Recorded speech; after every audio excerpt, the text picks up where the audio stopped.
On dit que cette histoire met les gens mal à l'aise depuis presque 2 siècles. Moi, je la découvre aujourd'hui. Le livre commence maintenant.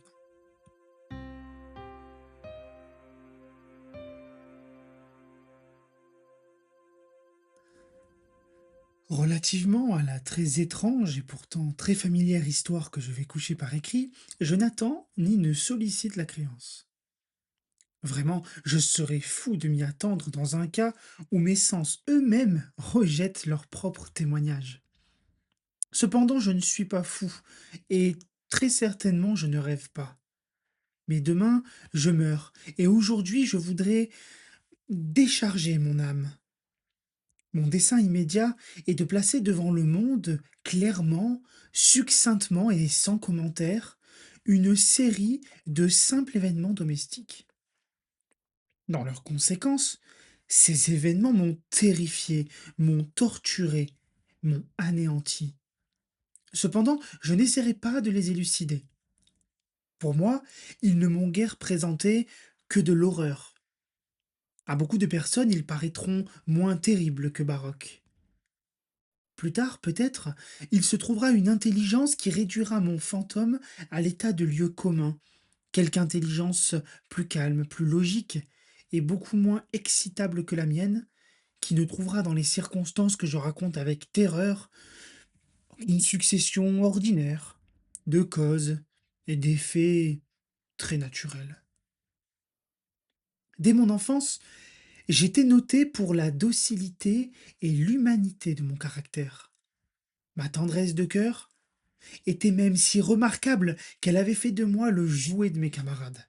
J'étais particulièrement fou des animaux, et mes parents m'avaient permis de posséder une grande variété de favoris. Je passais presque tout mon temps avec eux, et je n'étais jamais si heureux que quand je les nourrissais et les caressais. Cette particularité de mon caractère s'accrut avec ma croissance, et, quand je devins homme, j'en fais une de mes principales sources de plaisir.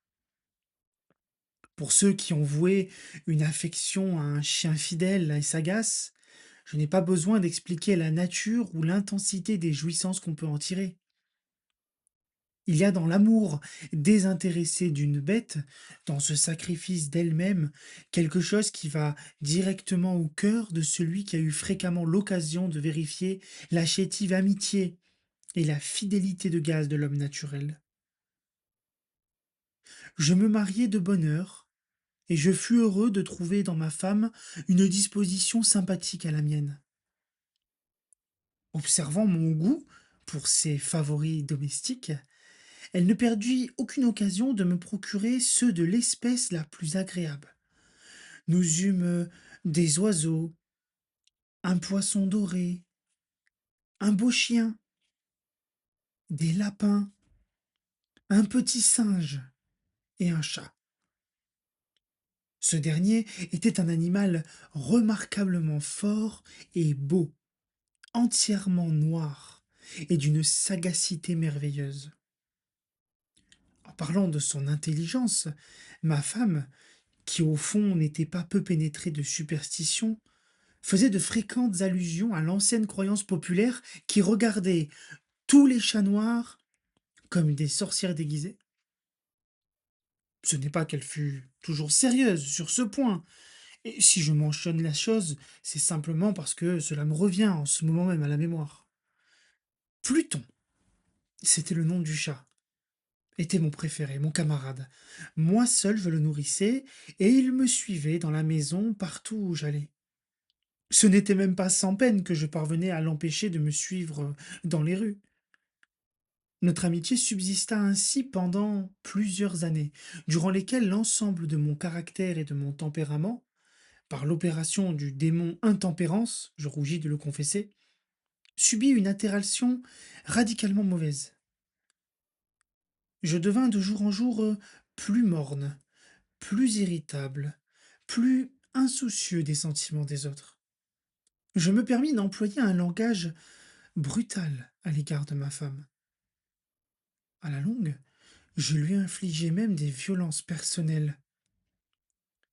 Mes pauvres favoris, naturellement, durent ressentir le changement de mon caractère. Non seulement je les négligeais, mais je les maltraitais. Quant à Pluton, toutefois, j'avais encore pour lui une considération suffisante, qui m'empêchait de le malmener, tandis que je n'éprouvais aucun scrupule à maltraiter les lapins, le singe et même le chien, quand par hasard ou par amitié, il se jetait dans mon chemin. Mais mon mal m'envahissait de plus en plus. Car quel mal est comparable à l'alcool et à la longue Pluton elle-même, qui maintenant se faisait vieux et que naturellement devenait quelque peu maussade.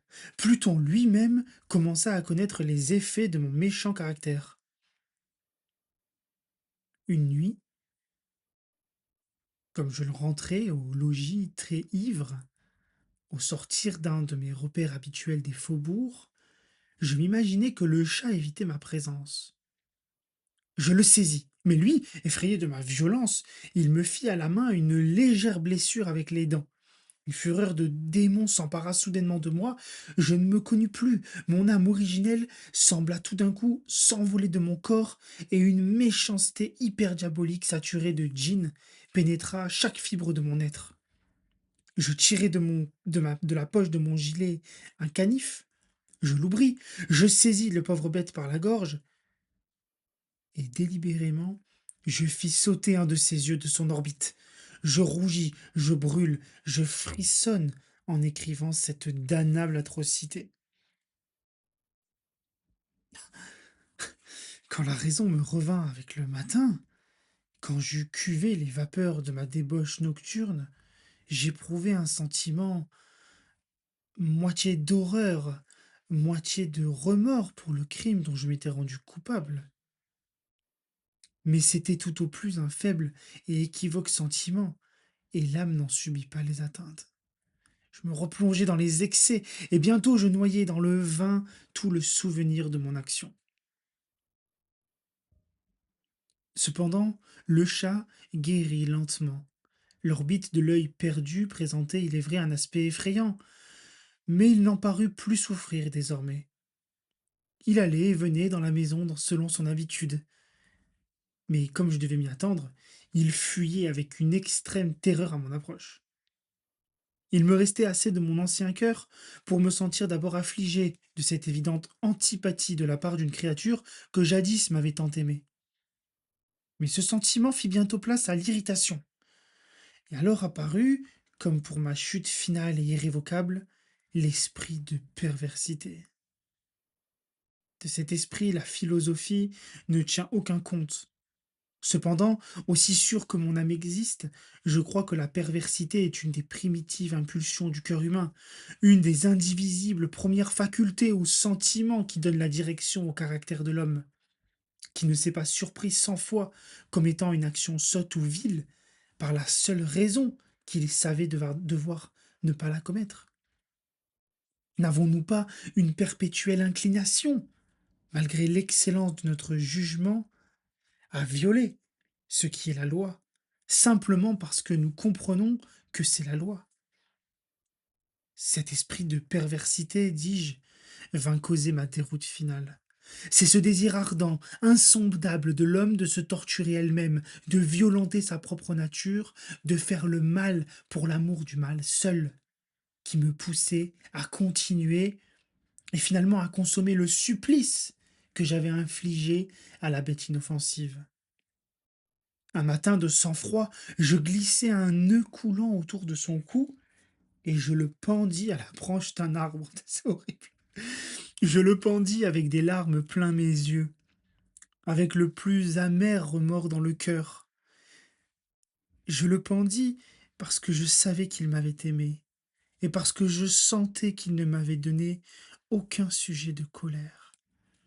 Je le pendis parce que je savais qu'en faisant ainsi, je commettais un péché mortel qui compromettait mon ami mortel, au point de la placer, si une telle chose était possible, même au-delà de la miséricorde infinie du Dieu très miséricordieux, pardon, et très terrible. Dans la nuit, qui suivit le jour où fut commise cette action cruelle, je fus tiré de mon sommeil par le cri: «Au feu!». Les rideaux de mon lit étaient en flammes, toute la maison flambait. Ce ne fut pas sans une grande difficulté que nous échappâmes à l'incendie. Ma femme, un domestique et moi. La destruction fut complète, toute ma fortune fut engloutie et je m'abandonnai dès lors au désespoir. Je ne cherche pas à établir une liaison de cause à effet entre l'atrocité et le désastre. Je suis au-dessus de cette faiblesse. Mais je rends compte d'une chaîne de faits et je ne veux pas négliger un seul anneau. Le jour qui suivit l'incendie, je visitai les ruines. Les murailles étaient tombées, une seule exceptée. Et cette seule exception se trouva être une cloison intérieure, peu épaisse, située à peu près au milieu de la maison et contre laquelle s'appuyait le chevet de mon lit. La maçonnerie avait ici en grande partie résisté à l'action du feu, fait que j'attribuais à ce qu'elle avait été récemment remise à neuf. Autour de ce mur, une foule épaisse était rassemblée, et plusieurs personnes paraissaient en examiner une portion particulière avec une minutieuse et vive attention. Les mots analogues, étranges, singuliers et autres expressions excitèrent ma curiosité. Je m'approchai et je vis, semblable à un bas-relief sculpté sur la surface blanche, la figure d'un gigantesque chat. L'image était rendue avec une exactitude vraiment merveilleuse. Il y avait une corde autour du cou de l'animal. Tout d'abord, en voyant cette apparition, car je ne pouvais guère considérer cela comme une apparition, mon étonnement et ma terreur furent extrêmes. Mais enfin, la réflexion vint à mon aide. Le chat, je m'en souvenais, avait été pendu dans un jardin adjacent à la maison. Au cri d'alarme, ce jardin avait été immédiatement envahi par la foule, et l'animal avait dû être détaché de l'arbre par quelqu'un et jeté dans ma chambre à travers une fenêtre ouverte. Cela avait été fait sans doute dans le but de m'arracher au sommeil. La chute des autres murailles avait comprimé la victime de ma cruauté dans la substance du plâtre fraîchement étendu. La chaux de ce mur, combinée avec les flammes et l'ammoniaque du cadavre, avait ainsi opéré l'image telle que je le voyais. Quoique je satisfisse aussi lestement ma raison, sinon tout à fait ma conscience, relativement aux faits surprenants que je venais de raconter, il n'en fit pas moins que sur mon imagination une impression profonde. Pendant plusieurs mois, je ne pus me débarrasser du fantôme du chat. Et durant cette période, un demi-sentiment revint dans mon âme, qui paraissait être, mais qui n'était pas le remords. J'allais jusqu'à déplorer la perte de l'animal, et à chercher autour de moi, dans les bouges méprisables que maintenant je fréquentais habituellement, un autre favori de la même espèce, et d'une figure à peu près semblable pour le suppléer. Une nuit, comme j'étais assis à moitié stupéfait, dans un repère plus qu'infâme, mon attention fut soudainement attirée par un objet noir, reposant sur le haut d'un des immenses tonneaux de gin ou de rhum qui composaient le principal ameublement de la salle.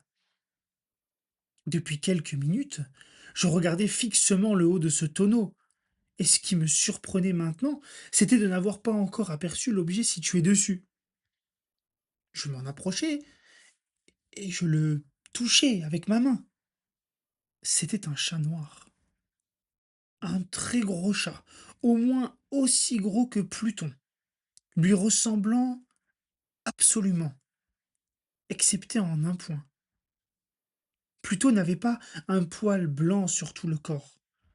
Celui-ci portait une éclaboussure large et blanche, mais d'une forme indécise, qui couvrait presque toute la région de la poitrine.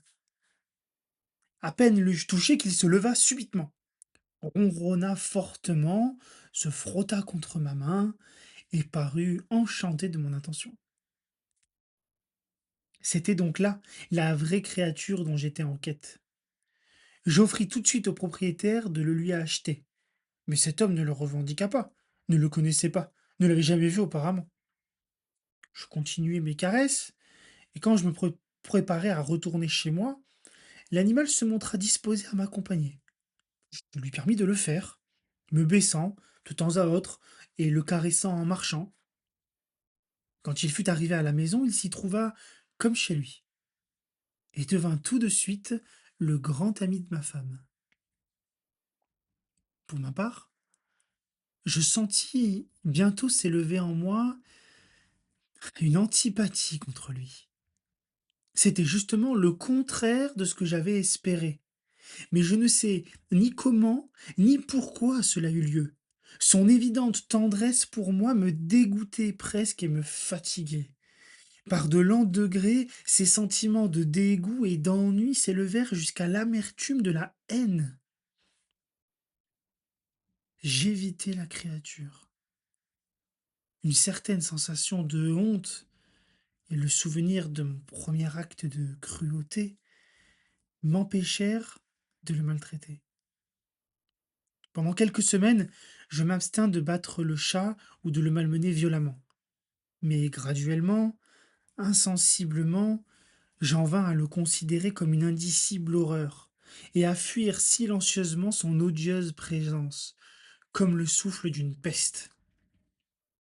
Ce qui ajouta sans doute à ma haine contre l'animal fut la découverte que je fis le matin, après l'avoir amené à la maison, que, comme Pluton, lui aussi avait été privé d'un de ses yeux. Cette circonstance, toutefois, ne fit que le rendre plus cher à ma femme, qui, comme je l'ai déjà dit, possédait à un haut degré cette tendresse de sentiment qui jadis avait été montrée caractéristique, et la source fréquente de mes plaisirs les plus simples et les plus purs. Néanmoins, l'affection du chat, pour moi, paraissait s'accroître en raison de mon aversion contre lui. Il suivait mes pas, avec une opiniâtreté qu'il serait difficile de faire comprendre au lecteur. Chaque fois que je m'asseyais, il se blottissait sous ma chaise, ou il sautait sur mes genoux, me couvrant de ses affreuses caresses. Si je me levais pour marcher, il se fourrait dans mes jambes et me jetait presque par terre. Ou bien, enfonçant ses griffes longues et aiguës dans mes habits, grimpait de cette manière jusqu'à ma poitrine. Dans ces moments-là, quoique je désirasse le tuer d'un bon coup, j'en étais empêché, en partie par le souvenir de mon premier crime, mais principalement, je dois le confesser tout de suite, par une véritable terreur de la bête. Cette terreur n'était pas positivement la terreur d'un mal physique, et cependant je serais fort en peine de le définir autrement. Je suis presque honteux d'avouer, oui, même dans cette cellule de malfaiteurs, je suis presque honteux d'avouer que la terreur et l'horreur que m'inspirait l'animal avaient été accrues par une des plus parfaites chimères qu'il fût possible de concevoir. Ma femme avait appelé mon attention plus d'une fois sur le caractère de la tache blanche dont j'ai parlé, et qui constituait l'unique différence visible entre l'étrange bête et celle que j'avais tuée. Le lecteur se rappellera sans doute que cette marque, quoique grande, était primitivement indéfinie dans sa forme. Mais lentement, par degrés, par des degrés imperceptibles que ma raison s'efforça longtemps de considérer comme imaginaires, elle avait à la longue pris une rigoureuse netteté de contour. Elle était maintenant l'image d'un objet que je frémis de nommer. Et c'était là surtout ce qui me faisait prendre le monstre en horreur et en dégoût, et m'aurait poussé à m'en délivrer si je l'avais osé. C'était maintenant, dis-je, l'image d'une hideuse, d'une sinistre chose, l'image du gibet. Et maintenant, j'étais en véritable misérable, au-delà de la misère possible de l'humanité. Une bête brute, dont j'avais avec mépris détruit le frère. Une bête brute engendrée pour moi, homme façonné à l'image du Dieu Très-Haut. Une si grande et si intolérable infortune. Hélas, je ne connaissais plus la béatitude du repos, ni le jour, ni la nuit. Durant le jour, la créature ne me laissait pas seul un moment. Et pendant la nuit, à chaque instant quand je sortais de mes rêves, plein d'une intraduisible angoisse, c'était pour sentir la tiède haleine de la chose sur mon visage et son immense poids, incarnation d'un cauchemar que j'étais impuissant à secouer, éternellement posé sur mon cœur. Sous la pression de pareils tourments, le peu de bon qui restait en moi succomba. De mauvaises pensées devinrent mes seules intimes, les plus sombres et les plus mauvaises de toutes les pensées. La tristesse de mon humeur habituelle s'accrut jusqu'à la haine de toute chose et de toute humanité. Cependant, ma femme, qui ne se plaignait jamais, hélas, était mon souffre-douleur ordinaire, la plus patiente victime des soudaines fréquentes et indomptables éruptions d'une furie à laquelle je m'abandonnais dès lors aveuglement. Un jour, elle m'accompagna pour quelques besognes domestiques dans la cave du vieux bâtiment où notre pauvreté nous contraignit d'habiter. Le chat me suivit sur les marches raides de l'escalier et m'ayant presque culbuté la tête la première, m'exaspéra jusqu'à la folie.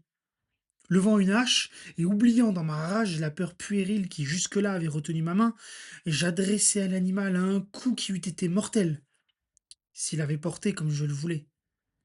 Mais ce coup fut arrêté par la main de ma femme. Cette intervention m'aiguillonna jusqu'à une rage plus que démoniaque. Je débarrassai de mon bras de son étreinte et lui enfonçai ma hache dans le crâne. Elle tomba morte sur la place, sans pousser un gémissement.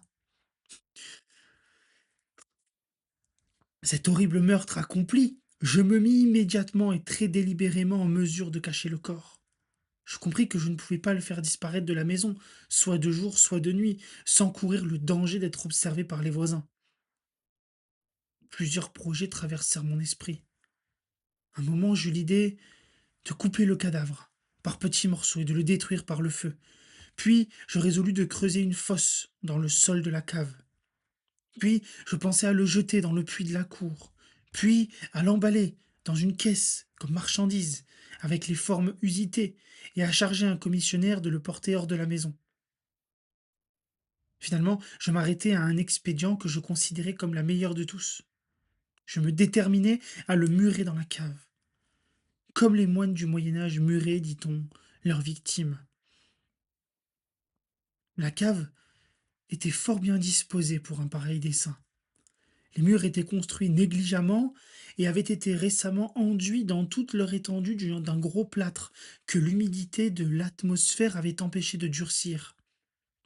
De plus, dans l'un des murs, il y avait une saillie causée par une fausse cheminée ou espèce d'âtre qui avait été comblée et maçonnée dans le même genre que le reste de la cave. Je ne doutais pas qu'il ne me fût facile de déplacer les briques à cet endroit, d'y introduire les corps et de murer le tout de la même manière, de sorte qu'aucun œil n'y put rien découvrir de suspect. Et je ne fus pas déçu de mon calcul. À l'aide d'une pince, je délogeai très aisément les briques, et ayant soigneusement appliqué le corps contre le mur intérieur, je le soutins dans cette position jusqu'à ce que j'eusse rétabli sans trop de peine toute la maçonnerie dans son état primitif. M'étant procuré du mortier, du sable et du poêle, avec toutes les précautions imaginables, je préparai un crépi qui ne pouvait pas être distingué de l'ancien, et j'en recouvris très soigneusement le nouveau briquetage. Quand je finis, je vis avec satisfaction que tout était pour le mieux. Le mur ne présentait pas la plus légère trace de dérangement. J'enlevai tous les gravats avec le plus grand soin, j'épluchai pour ainsi dire le sol. Je regardai triomphalement autour de moi et me dis à moi-même: ici au moins, ma peine n'aura pas été perdue. Mon premier mouvement fut de chercher la bête qui avait été la cause d'un si grand malheur, car à la fin, j'ai été résolu fermement de le mettre à mort. Si j'avais pu la rencontrer dans ce moment, sa destinée était claire. Mais il paraît que l'artificieux animal avait été alarmé par la violence de ma récente colère et qu'il prenait soin de ne pas se montrer dans l'état actuel de mon humeur. Il est impossible de décrire ou d'imaginer la profonde, la béate sensation de soulagement que l'absence de la détestable créature détermina dans mon cœur. Elle ne se présenta pas de toute la nuit, et ainsi ce fut la première bonne nuit, depuis son introduction dans la maison, que je dormais solidement et tranquillement. Oui, je dormis avec le poids de ce meurtre sur l'âme. Le second et le troisième jour s'écoulèrent. Et cependant, mon bourreau ne vint pas. Une fois encore, je respirais comme un homme libre. Le monstre, dans sa terreur, avait vidé les lieux pour toujours. Je ne le verrai donc plus jamais. Mon bonheur était suprême. La criminalité de ma ténébreuse action ne m'inquiétait que fort peu. On avait bien fait une espèce d'enquête, mais elle s'était satisfaite à bon marché. Une perquisition avait même été ordonnée. Naturellement, on ne pouvait rien découvrir. Je regardais ma félicité à venir comme assurée. Quatrième jour depuis l'assassinat, une troupe d'agents de police vint très inopinément à la maison et procéda de nouveau à une rigoureuse investigation des lieux. Confiant néanmoins dans l'impénétrabilité de la cachette, je n'éprouvai aucun embarras. Les officiers me firent les accompagner dans leurs recherches. Ils ne laissèrent pas un coin, pas un angle inexploré. À la fin, pour la troisième ou quatrième fois, ils descendirent dans la cave. Pas un muscle en moi ne tressaillit. Mon cœur battait paisiblement, comme celui d'un homme qui dort dans l'innocence. J'arpentais la cave d'un bout à l'autre et je croisais mes bras sur ma poitrine et me promenais çà et là avec aisance. La police était pleinement satisfaite et se préparait à décamper. La jubilation de mon cœur était trop forte pour être réprimée. Je brûlais de dire au moins un mot, rien qu'un mot, de manière de triomphe et de rendre 2 fois plus convaincus leur conviction de mon innocence. Gentlemen, dis-je à la fin, comme leur troupe remontait l'escalier, je suis enchanté d'avoir apaisé vos soupçons. Je vous souhaite à tous une bonne santé et un peu de courtoisie. Soit dit en passant, gentlemen, voilà une maison régulièrement bien bâtie. Dans mon désir enragé de dire quelque chose d'un air délibéré, je savais à peine ce que je débitais. Je puis dire que c'est une maison admirablement bien construite. Ses murs, et ce que vous partez, gentlemen, ces murs sont solidement maçonnés. Et ici, par une bravade frénétique, je frappais fortement avec une canne que j'avais à la main, juste sur une partie du briquetage derrière lequel se tenait le cadavre de l'épouse de mon cœur. Ah, qu'au moins Dieu me protège et me délivre des griffes de l'archidémon. À peine l'écho de mes coups était-il monté dans le silence qu'une voix me répondit au fond de la tombe. Une plainte d'abord voilée et entrecoupée comme le sanglotement d'un enfant, puis bientôt s'enflant à un cri prolongé, sonore et continu, tout à fait anormal et anti-humain, un hurlement, un glapissement, moitié horreur et moitié triomphe, comme il peut monter seulement de l'enfer. Affreuse harmonie jaillissant à la fois de la gorge des damnés dans leur torture et des démons exultants dans la damnation. Vous dire mes pensées, ce serait folie. Je me sentis défaillir et je chancelai contre le mur opposé. Pendant un moment, les officiers placés sur les marches restèrent immobiles, stupéfaits par la terreur. Un instant après, une douzaine de bras robustes s'acharnaient sur le mur. Il tomba tout d'une pièce. Le corps, déjà grandement délabré et souillé de sang grumelé, se tenait droit, devant les yeux des spectateurs. Sur sa tête, avec la gueule rouge dilatée et l'œil unique flamboyant, était perchée la hideuse bête dont l'astuce m'avait induit à l'assassinat et dont la voix révélatrice m'avait livré au bourreau. J'avais muré le monstre dans la tombe. Ah, quelle histoire, hein. Quelle histoire horrible, l'histoire de le passage de ce pauvre chat qui est torturé et mis à mort, franchement, ça m'a fait quelque chose de lire ça, c'est absolument terrible et la fin est du coup assez jubilatoire, hein, cet homme qui, parce qu'il pense être convaincu qu'il sera jamais attrapé, fait une erreur et c'est le chat qui hurle pour qu'on pour qu'on démonte ce mur et qu'on trouve le corps de sa femme. C'est marquant comme histoire, vraiment, évidemment, je m'attendais pas du tout à ça, j'ai été surpris et j'ai l'impression qu'on part dans différentes directions. Je savais pas exactement où le récit allait m'amener et vraiment, j'ai été, très agréablement surpris par cela. Le ton, c'est très marquant, c'était difficile à lire même, j'ai essayé de vous le mettre avec pas mal d'émotions, mais c'est difficile de lire et de voir ces atrocités qu'il fait et de les lire, enfin c'est il parle à la première personne, donc c'est très marquant de lire ça et d'être à la place de cette personne, complètement fou qui torture son chat, qui pend son chat. Bon à la fin, justice est faite, on dira.